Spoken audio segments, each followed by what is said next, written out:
मेरी जेठानी हर रात ससुर जी के मसाज करने चली जाती और मैं बाहर से सुनती तो जेठानी की सिसकियों की आवाज आती। एक दिन जेठानी से पूछा तो उसका रंग फीका पड़ गया। कहने लगी, तुम ये बात किसी को ना बताना और आज रात मेरी जगह तुम मसाज करने जाना। जब मैं ससुर जी के कमरे में गई तो ससुर जी ने दरवाजा बंद किया और जैसे ही लाइट ऑफ की मेरे जिस्म से जान निकल गई, क्योंकि वहाँ तो मेरा नाम सलीमा है। मैं इस दुनिया की सबसे अलग खानदान में ब्याह कर चली गई थी। जी हाँ, यही कहना मुनासिब था, क्योंकि वहाँ काम ही ऐसे होते थे कि समझ से बाहर थे। मेरी ससुराल में मेरी एक जेठानी और एक ससुर ही था। जेठ बाहर के शहर में होता था, उसको शादी में भी नहीं देखा, वो आया ही नहीं। मेरे पति का नाम कासिम था। दरअसल हमारी मोहब्बत की शादी थी और मेरे घर वाले राजी नहीं थे, क्योंकि मेरा पति बहुत कमजोर और बीमार नजर आता था। मेरे बाबा को पूरा यकीन था कि ये नशा करता है, जबकि ऐसा नहीं था। मैं चाहती थी कि हमारी शादी इज्जत और सुकून से हो जाए, पर ऐसा नहीं हो पाया और बात बिगड़ गई। मेरे घर वालों ने मेरे पति को कहा कि 3 दिन है तुम्हारे पास, इसको निकाह करके ले जाओ, वरना चौथे दिन हम इसकी शादी इसकी कजन से करवा देंगे। पति ने हाथ पांव मारे, दोस्तों की मदद ली और शादी कर ली। बाबा ने कहा कि तुम पर आज से इस घर के दरवाजे बंद हैं।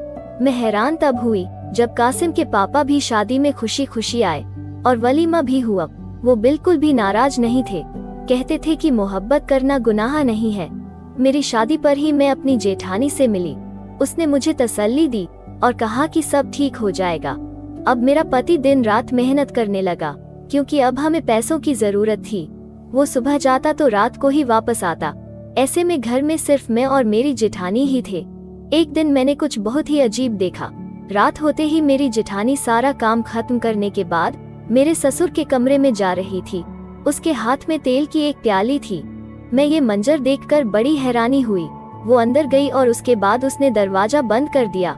मैं हैरान रह गई कि भला इस वक्त उसका अंदर क्या काम है और ये तेल लेकर अंदर क्यों गई है। कुछ देर में खड़ी रही कि शायद तेल देने गई होगी और दरवाजा गलती से बंद हो गया होगा। वो अभी वापस आ जाएगी, लेकिन वो वापस नहीं आई। 15 से 20 मिनट गुजर गए, वापस नहीं आई। कुछ देर बाद मेरा पति आ गया। मैंने उसके लिए रात का खाना गर्म किया, फिर हमने साथ बैठकर खाना खाया। थोड़ी देर के बाद उसने मुझे चाय बनाने को कह दिया। मैं चाय बनाने के लिए दोबारा किचन में गई। तब भी मैंने देखा कि जेठानी अपने कमरे में नहीं थी और ससुर के कमरे की लाइट भी ऑफ थी। इसका मतलब वो सो चुके थे। फिर मैं चाय बनाकर वापस आ गई तो बर्तन रखने के लिए जब दोबारा आई तब भी मैंने देखा यही सिलसिला जारी था। खैर, चौकीदार बनकर तो नहीं बैठ सकती थी और कुछ कर भी नहीं सकती थी। मैं अपने कमरे में आ गई। सुबह मैंने अपनी जेठानी से पूछना चाहा, लेकिन हिम्मत नहीं हो रही थी। अगले दिन फिर से यही होने लगा। वो फिर रात होते ही सारे काम खत्म करके काफी जल्दी में नजर आ रही थी। जब उसको लगा कि अब सारे घर वाले सो गए हैं तो वो तेल लेकर मेरे ससुर के कमरे में चली गई। मैं देर तक जागती थी, क्योंकि मेरा पति देर से आता था। दरवाजा बंद होने वाली बात ने मुझे बहुत ज्यादा परेशान किया था। मैं आहिस्ता आहिस्ता चलती हुई कमरे के पास गई। मेरे कदम बहुत ही धीरे धीरे आगे बढ़ रहे थे और कान जरूरत से ज्यादा ही खुले हुए थे। छोटे मोटे शोर की आवाज पर भी मेरी आंखें इधर उधर देखना शुरू हो जाती थी। लेकिन फिर मैंने ऐसी आवाज सुनी जिनको सुनकर मैं हैरान रह गई। कमरे से मेरी जेठानी की सिसकियों की आवाज आ रही थी। मैंने अपने कानों को हाथ लगा लिया। मैं बुरी तरह हैरान रह गई कि ये सब क्या हो रहा है। पहले मुझे लगा कि मेरा वहम है, लेकिन मैंने बाकायदा आवाज सुनी और अब तो मैं पूरा यकीन के साथ ये बात कह सकती थी कि जो कुछ भी हो रहा था। मैं दरवाजे पर दस्तक देने लगी कि लाइट ऑन हो गई और मैं डर गई कि लगता है कोई बाहर आ रहा है। मैं वापस अपने कमरे में आ गई। सोचा अपने पति से बात करूं, लेकिन उसको ये सब कुछ नहीं बताया। अगले दिन अपनी जेठानी से ही बात करने के बारे में सोचा। वो मेरे सामने बैठी सब्जी काट रही थी और मैं बर्तन धो रही थी। मैंने कहा कि रात को तुम ससुर जी के कमरे में क्या करने गई थी? तुम्हारे हाथ में तेल था और तुमने दरवाजा बंद कर दिया। मेरी जेठानी तो हैरान ही रह गई। उसको मुझसे इस तरह की बात सुनने की उम्मीद नहीं थी। कहने लगी कि उनके पाँव में दर्द था तो मैं उनके पैरों पर तेल लगाने के लिए गई थी। मैंने कहा, चलो मान लिया कि तेल लगाने के लिए गई थी, लेकिन दरवाजा बंद करने की क्या जरूरत थी? और तुम तो अंदर जाकर बैठ ही गई थी। मैं 2-3 दफा चक्कर लगा कर आई तो मैंने देखा कि तुम कमरे में थी ही नहीं। मेरी जेठानी ने मुझसे झूठ बोल दिया कि मैं कमरे में नहीं थी, बाथरूम में थी, इसलिए तुम्हें मैं नजर नहीं आई होंगी। मेरी तबीयत थोड़ी खराब थी, वो मुझे नजर नहीं मिला रही थी। वो अपने काम में फिर मसरूफ हो गई। मैंने कहा कि क्या हुआ था तुम्हारी तबीयत को, तो वो झुंझला कर बोली, क्यों तुम इतनी सी बात का कीमा बना रही हो, छोड़ो ये सब काम, आज बहुत ज्यादा गर्मी है और तुम हो कि इतने सारे सवाल कर रही हो। उसने बात का रुख दूसरी तरफ कर दिया था, लेकिन मुझे अंदाजा लगाना था, लगा लिया। मेरी एक बहुत ही करीबी दोस्त थी। जब मैंने उसको ये सब कुछ बताया तो उसने इस बात को सुनकर उसे हवा दी और अपने कानों को हाथ लगाकर बोली कि पागल तो नहीं हो गई हो, जाहिर है वहाँ पर क्या हो रहा होगा, तुम्हें पता करना चाहिए। मेरी जेठानी भी बड़ी अजीब तरह की औरत थी, चुप चुप रहती थी और बहुत ही खुले कपड़े पहनती थी। एक तरफ कहती थी कि मुझे गर्मी लग रही है और दूसरी तरफ इतने लंबे और मोटे कपड़े पहनती थी। तब उसको गर्मी नहीं लगती थी क्या? कोई ना कोई गड़बड़ जरूर थी। एक दिन हमारे घर में एक रिश्तेदार आई हुई थी। उससे बातों बातों में मैंने बातें की तो उसने कहा कि तुम्हारा पति भी शादी से पहले बाहर के मुल्क जाना चाहता था, लेकिन उसके बाप ने जाने नहीं दिया। मैंने कहा कि मेरा पति बाहर नहीं जाए तो अच्छा है, मैं उससे बहुत मोहब्बत करती हूँ। उन्होंने कहा कि हाँ, तुम्हारी जेठानी का भी तो पति बाहर होता है, बेचारी कितनी उदास होती है।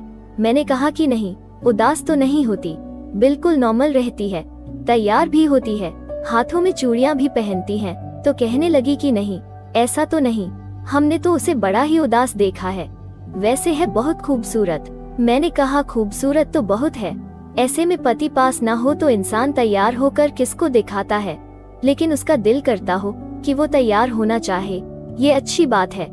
इंसान को अपने लिए भी तैयार होना चाहिए, सिर्फ पति के लिए औरत क्यों तैयार हो, वो अपने लिए भी तैयार हो सकती है ताकि अपने आप को खूबसूरत देखकर उसको खुशी मिल सके। मेरी जेठानी को देखकर बिल्कुल भी नहीं लगता था कि उसका पति बाहर है। न उस घर में मेरे जेठ की कोई बात होती थी, न ही उसका कोई नाम लेता था, न मैंने उसकी कोई तस्वीर देखी थी। जेठानी को भी कभी अपने पति से फोन पर बात करते हुए नहीं देखा था। अगर पति बाहर था तो फोन तो करता ही होगा, और यहाँ तक कि मेरे ससुर ये भी नहीं कहते थे कि बेटा बाहर है। एक दफा हम सब खाना खा रहे थे तो मेरे ससुर ने कहा, अल्लाह ने एक ही बेटा दिया है और यह सारा कुछ उसी का ही है। साथ ही वो खांसने लगे। मैंने कहा कि अब्बू आपका एक और बेटा भी तो है। कहने लगी, हाँ एक और बेटा भी है, गलती हो गई मुझसे, बाप थोड़ी ना औलाद को भूल सकता है।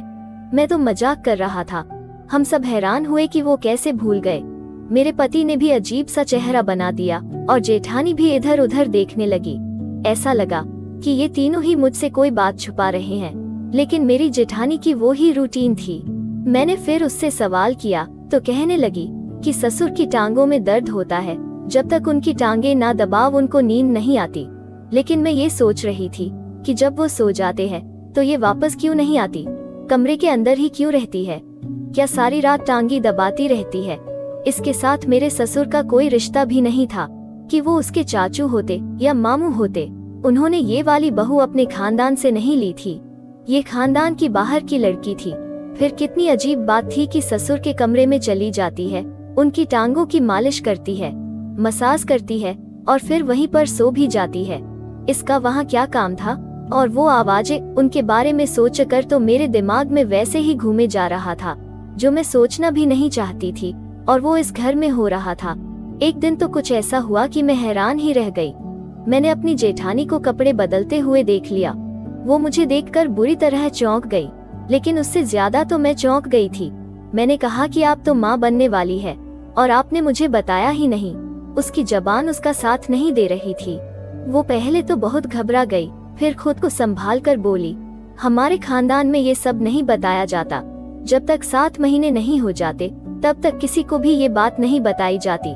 कहते हैं कि नजर लग जाती है और अच्छी बात नहीं होती, इसलिए मैंने किसी को नहीं बताया कि मैं माँ बनने वाली हूँ। मैंने कहा कि मेरे पति ने भी नहीं बताया, कभी ससुर ने भी जिक्र नहीं किया। क्या उन लोगों को भी नहीं पता? मेरी जेठानी को कोई बात नहीं आ रही थी, ना जा रही थी। उसने कहा, पता है, उनको याद नहीं रहा होगा। ये किस किस्म की बात थी? इतनी बड़ी बात कोई कैसे भूल सकता है? और मुझे भी नहीं पता चला, क्योंकि मेरी जेठानी बहुत खुले कपड़े पहना करती थी। पर अब उसको देखकर लगता था कि उसका 7वां महीना चल रहा है। इसका मतलब कि 7 महीने पहले मेरा जेठ आया था, लेकिन फिर भी कोई इस घर में उसका नाम नहीं लेता था। क्या उनकी उसके साथ कोई दुश्मनी थी, या ये उनको पसंद नहीं करते थे? इस घर में रहते हुए मुझे भी 2 महीने होने वाली थी, वो भी उनके लिए कुछ नहीं भेजता था। ना कभी कोई मनी ऑर्डर आया, ना ही कोई पार्सल। फिर मैंने सोचा कि एक तो मेरी जेठानी की ये हालत है, ऊपर से मेरे ससुर फिर भी उसको अपनी टांगे दबाने के लिए बुला लेते हैं, अपनी टांगों पर मसाज करवाते हैं, वो भी रोज की बुनियाद पर। उनको इसका एहसास करना चाहिए। ऐसे में तो औरत को आराम की जरूरत होती है। एक दिन हम सब खाना खा रहे थे, तो मैंने अपनी जेठानी को कहा कि मैंने आपके लिए चाट बनाई है, ऐसी हालत में तो आपका चाट खाने को दिल करता होगा। ये बात सुनकर जेठानी के गले में जो खाना था वो उसकी हलक में अटक गया, और ससुर ने भी उसको हैरान होकर देखा। वो सबके सामने कहने लगी कि तुम्हें क्या हो गया है? तुम्हें किसने कह दिया कि मैं पेट से हूँ, जबकि मेरा पति ही मुझसे मिलने के लिए नहीं आया है? मेरे कदमों तले से जमीन निकल गई कि कैसे मेरी जेठानी ने मुंह भरकर झूठ बोल दिया था, जबकि मुझे अच्छी तरह पता था कि वो उम्मीद से है, और अगर उसका पति नहीं आया तो फिर ये बच्चा किसका था? मेरे ससुर ने भी कहा कि वो तुमसे मजाक कर रही थी और तुमने सच मान लिया। बेटी, अभी ऐसी कोई खुशखबरी नहीं है हमारे घर, अब तो तुम लोगों की तरफ ही देखते हैं। जल्दी से कोई खुशखबरी सुना दो हमें, तो इस घर में भी रौनक लग जाए। मेरे ससुर ने अचानक ही मेरी जेठानी को कहा कि तुम्हारी मम्मी के घर तुम्हें छोड़ के आना था, आओ मैं तुम्हें छोड़ आता हूँ। मैं तो भूल ही गया, तुम भी याद नहीं करवाती। अब इसका पति घर पे नहीं है, तो ये जिम्मेदारी मुझे ही पूरी करनी पड़ती है। जब यह कहती है इसके मायके छोड़ आता हूँ। मेरे ससुर मुझे सफाई दे रहे थे। उन्होंने कहा इसके अब्बू के साथ मेरी काफी दोस्ती भी है, वहाँ पर थोड़ी देर बैठ जाता हूँ, अच्छा टाइम मिल जाता है। तुम दोनों मियाँ बीबी बैठकर खाना खाओ, हम चलते हैं। मेरी जेठानी के चेहरे का रंग उड़ गया था। वो अच्छी तरह से मुझे देख रही थी, जैसे मैंने उसकी जिंदगी बर्बाद कर दी थी। मेरे ससुर अचानक से उसे लेकर वहाँ से चले गए, जबकि इससे पहले तो ऐसी कोई बात नहीं कर रहे थे कि आज ही लेकर जाना है। वो चले गए तो मेरे पति ने मुझे कहा कि तुमको किसने ये सब कह दिया, इस तरह की बातें क्यों कर रही हो? मैंने कहा कि मैंने देखा था, उनका पेट इतना बड़ा हुआ है। मेरे पति हंसने लगे कि उनका पेट खाने से बड़ा है, और तुम समझ रही हो कि वो प्रेग्नेंट है। मेरा भाई 2 साल से वापस नहीं आया है, तो बच्चा कहाँ से आ गया? मैंने अपने शहर को कुछ नहीं कहा और बहस भी ना की, पर बात साफ थी और मैंने अपनी आंखों से देखा था। मेरी जेठानी पेट से थी और उसका 7वां महीना चल रहा था, लेकिन वो ये बात छुपा क्यों रही थी? और अगर छुपा रही थी तो कब तक छुपाती? क्या उसने बच्चे को पैदा नहीं करना था? मेरे ससुर जेठानी को छोड़कर रात तक वापस आए, तो अपनी जेठानी को देखकर मैं फिर हैरान रह गई। उसके चेहरे पर एक बहुत बड़ा निशान बना हुआ था, जैसे जख्म लगा था। मैं आगे बढ़ी, मैंने कहा कि क्या हुआ है, ये कैसे हुआ? तो कहने लगी कि वापसी पर रिक्शे में से गिर गई और मेरा मुंह जमीन पर लग गया। मैं हैरान रह गई। मेरी जेठानी की आंखों को देखकर लग रहा था कि वो झूठ बोल रही है। वो अपने कमरे में चली गई और उसने खाना भी नहीं खाया। अगर वो रिक्शे से गिरी थी और उसका मुंह जमीन पर लगा था, तो फिर उसके बच्चे को भी नुकसान पहुंच सकता था, जबकि ऐसा कुछ भी नहीं था। ऐसा लगता था कि किसी ने उस पर तसद्दुक किया है। आज रात भी जब वो मेरे ससुर के कमरे में जा रही थी, उसकी आंखों में आंसू थे। उसके कमरे में जाने से पहले उसने आंसू साफ कर दिए। इस बेचारी के साथ यहाँ तो कोई जुल्म हो रहा था, और यहाँ पर ये खुद ही सब कुछ कर रही थी। एक दिन मुझे बहुत गुस्सा आ गया और मैंने अपनी जेठानी को कहा कि क्यों इतना बड़ा झूठ बोल रही हो सबके सामने? मैं अंधा नहीं हूँ, मैंने तुम्हें अपनी आंखों से देखा है कि तुम माँ बनने वाली हो। तुमने नकली पेट नहीं लगा रखा है, तुम इतना खाती भी नहीं हो कि तुम मोटी हो जाओ। तुम्हारी कोख में किसका बच्चा है? तुम्हारा पति नहीं आया, तो फिर ये बच्चा किसका है? मेरी जेठानी ने मेरी बात सुन ली, लेकिन जवाब नहीं दे रही थी। मैंने कहा क्यों नहीं आती वो कमरे से वापस? तेल लगा लिया तो वापस आ जाओ। वहाँ सोने की क्या जरूरत है? और कौन सा उनकी टांगों में दर्द रहता है जो रोज तुमने तेल से मसाज करना होता है? कौन सा काम करते हैं वो? अगर तुम दोनों मिलकर कोई चक्कर चला रहे हो और अगर मुझे पता चला, तो मैं सारे जग में तुम दोनों को बदनाम कर दूंगी। छोड़ूंगी नहीं तुम लोगों को। मुझे पता है कि एक औरत मर्द के बगैर नहीं रह सकती है। तुम्हारा पति 2 साल से बाहर के मुल्क में है, लेकिन इसका मतलब यह नहीं है कि तुम उसकी इज्जत का सौदा कर दो। और उस बच्चे का क्या कसूर है? ये इस दुनिया में आएगा तो किसको अपना बाप कहेगा? क्या तुम इसको इस दुनिया में लेकर नहीं आओगी? कब तक छुपाओगी? क्यों अपनी जिंदगी बर्बाद कर रही हो? मेरी जेठानी को गुस्सा आ गया। उसने कहा कि ठीक है, तुम्हें यही लगता है कि मैं अपने ससुर के कमरे में जाती हूँ और मेरा बच्चा भी मेरे पति का नहीं है, तो आज मेरी जगह तुम मेरे ससुर के कमरे में जाओ। उनको तेल से मालिश करनी है, फिर देख लेना कि वहाँ पर क्या होता है। मैंने कहा कि ठीक है, मैं चली जाऊंगी, देखती हूँ क्या होता है। उसने कहा कि ससुर ने पहले ही कमरे की लाइट ऑफ की होती है और तुम्हें वो इतना ही कहेंगे कि तेल लगा दो, तुम आराम से लगा देना, उसमें कोई मसला नहीं है। मैंने कहा ठीक है, मैं भी जाऊंगी और देखती हूँ अंदर क्या होता है। मुझे पता था कि औरत की गलती नहीं होती है, औरत जीतकर भी हार जाती है, लेकिन फिर भी यहाँ पर मुझे गलती जेठानी की लग रही थी। अगर कुछ गलत हो रहा था तो वो फिर किसी को बताती क्यों नहीं थी? अगर मेरे ससुर उस पर जबरदस्ती कर रहे थे तो फिर वो ये बर्दाश्त क्यों कर रही थी? अपने पति से बात क्यों नहीं करती थी? वो मेरे पति को बताती और किसी को नहीं तो मुझे बता देती, मैं उसकी मदद करती। जिस किस्म की आवाज मैंने सुनी थी, मुझे अपनी जेठानी पर भी शक हो रहा था। मेरा पति तो वैसे ही देर से आता था और मेरे ससुर 9 बजे ही सो जाते थे, इसलिए मेरी जेठानी ने मुझे कहा कि जाओ आज तुम चली जाओ। मैंने देखा कमरे की लाइट पहले से ही ऑफ थी। मैंने हाथ में तेल का प्याला पकड़ा और अंदर दाखिल हो गई। मेरी जेठानी ने कहा था कि अंदर जाते ही दरवाजा बंद कर देना और कोई बात पूछी तो आगे से सिर्फ हूँ हाँ ही करना। मुझे डरने की क्या जरूरत थी? ये मेरा ससुर था, अगर पता चल भी जाता तो मैं फौरन बाहर आ जाती। मेरी जेठानी बाहर ही खड़ी थी, लेकिन जब मैं अंदर गई तो मेरे ससुर ने अंदर जाते ही ऐसी बात कही कि मैंने अपने कानों को हाथ लगा लिया। कहने लगे, मेरी जान आज इतनी देर क्यों लगा दी? मैं पूरी तरह हैरान रह गई। बैठो मेरे पास, खड़ी क्यों हो? क्या हो गया है? नाराज हो मुझसे? वो ऐसे बोल रहे थे जैसे कोई अपनी बीवी से बात करता है। मुझे तो वहाँ 2 मिनट ही हुए थे कि मैं फौरन वहाँ से बाहर आ गई और अपनी जेठानी को हैरान होकर देखा। फिर वो मुझे अपने कमरे में ले गई और उसने मुझे एक तस्वीर दिखाई जिसमें वो अपने ससुर के साथ दुल्हन बनी बैठी थी। उसने कहा, ये मेरा ससुर नहीं, मेरा शौहर है और मेरी शादी हुई है। तुमने जो आवाज सुनी वो इस वजह से। ऐसी हालत में टांगे दबाकर मैं बुरी तरह से थक जाती थी, इसीलिए मेरे मुंह से ऐसी आवाजें आने लग जाती थी। ये इंसान अच्छा नहीं है, मुझ पर जुल्म करता है, मुझे अपना गुलाम समझता है क्योंकि मेरे आगे पीछे कोई नहीं था। लेकिन ये मेरा पति है और यह बच्चा भी इसी का है। उसने कहा था कि जब बच्चे के दिन आ जाएंगे तो ये मुझे गांव भेज देगा और फिर कुछ ना कुछ करके कह देगा कि ये बच्चा गोद लिया है। तुम्हारे पति ने मिलकर यह प्लान बनाया था कि तुम्हें यह बात पता ना चले, नहीं तो बदनामी होगी हमारे खानदान में। ये बात किसी को भी नहीं पता।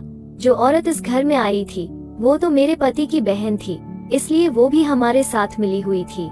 जब तुमने सबके सामने कहा कि आप पेट से है, तो मेरे पति ने मुझ पर गुस्सा किया और मुझ पर हाथ भी उठाया। तभी मेरे चेहरे पर जख्म लगा हुआ था।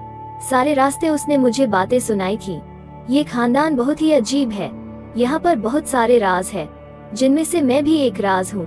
तुम्हारे पति ने तुम्हें यह बात शायद इसलिए नहीं बताई कि तुम अजीब ना सोचो, तुम्हें बुरा ना लगे, लेकिन अब तुम अपने शहर को बता देना कि तुम्हें सब कुछ पता है और तुम खामोश रहना। मेरे पति खुद ही तुम लोगों को ये सब बातें बता देंगे जब तुम्हें यहाँ पे कुछ महीने हो जाएंगे। लेकिन तब तक तुम मेरी जान जासूसी करना, मेरे मामले में बोलकर मेरे लिए मिसाइल खड़े करना बंद कर दो। इसीलिए आज मैंने तुम्हें अपनी जगह कमरे में भेजा था कि तुम्हें यकीन हो जाए। मैंने अपनी जेठानी से माफी मांगी और उससे वादा किया कि आइंदा ऐसी कोई बात नहीं करूंगी, क्योंकि मेरी वजह से उसकी जिंदगी पर असर पड़ रहे थे। उसके बाद मैंने अपने पति को यह बात बता दी। वो भी शर्मिंदा हो गया। उसने कहा कि पहले ही तुम अपना सब कुछ छोड़कर यहाँ पर आई थी। मैं नहीं चाहता था कि तुम ये सोचो कि मैं किस किस्म के लोगों में आ गई हूँ। मेरे बाबा ने इस लड़की से मोहब्बत की शादी की है, इसलिए तो हमारी मोहब्बत के खिलाफ नहीं थे। तो उनको उनके हाल पर छोड़ दो और मेरे साथ अपनी जिंदगी गुजारो। मैंने ऐसा ही किया। ससुर के यहाँ बेटी पैदा हुई तो फिर उनके अंदर भी थोड़ी सी शर्म आई। क्योंकि पहले उनकी कोई बेटी नहीं थी। अब वो अच्छे तरीके से रहते हैं और अपनी बीवी का ख्याल भी रखते हैं। हम लोग इसी तरह जिंदगी गुजार रहे थे। वो लोग अपनी जिंदगी में मसरूफ रहते थे। हम लोग अपनी जिंदगी में यहाँ तक कि पोषण और चूल्हा भी अलग कर लिया, और अब तो हमारा उनसे बिल्कुल ही वास्ता खत्म हो गया है। मेरे पति बहुत अच्छे इंसान हैं, मुझसे मोहब्बत करते हैं, मेरे लिए मेहनत करते हैं। मेरे लिए इतना ही काफी है। धन्यवाद दोस्तों।